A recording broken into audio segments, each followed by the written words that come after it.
Let me briefly introduce this afternoon's session, which we have spent now 45 minutes in conversation trying to frame.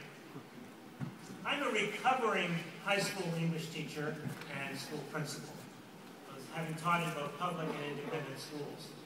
If we had had this conference 10 years ago, I would like to suggest to you we would be having rather different conversations.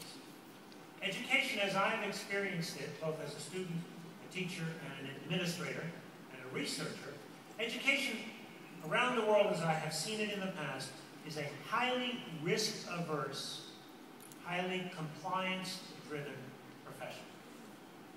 Words that we would never have heard 10 years ago, I believe, if we were to meet in this room.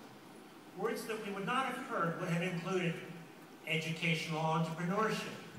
People would have said, well, that's an oxymoron. Can't have that. Or shortening that, edupreneurs. Another word we probably never would have heard is educational research and development. Yeah, research, but not real R&D that is run on blood and that can fail. Another word that we probably never would have heard is school choice, unless, of course, you were a well-to-do parent and could pay for private school.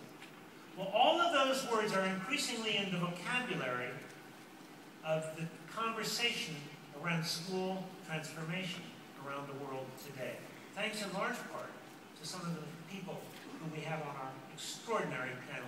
Let me very briefly describe them to you, and then I'm going to pose a question for them and sit down.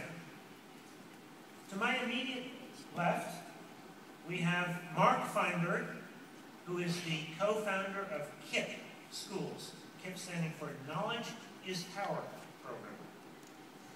Next to Mike, we have Christine Gilbert, who's head of the Olmsted, Her Majesty's Chief Inspector of Education, Children's Services and Skills.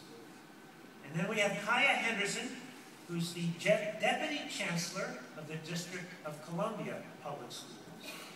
We have Marco Petruzzi, who's CEO of the Green Dot Public Schools. Finally, we have Professor Ralph Traber, Chief of Schools Officers for GEMS.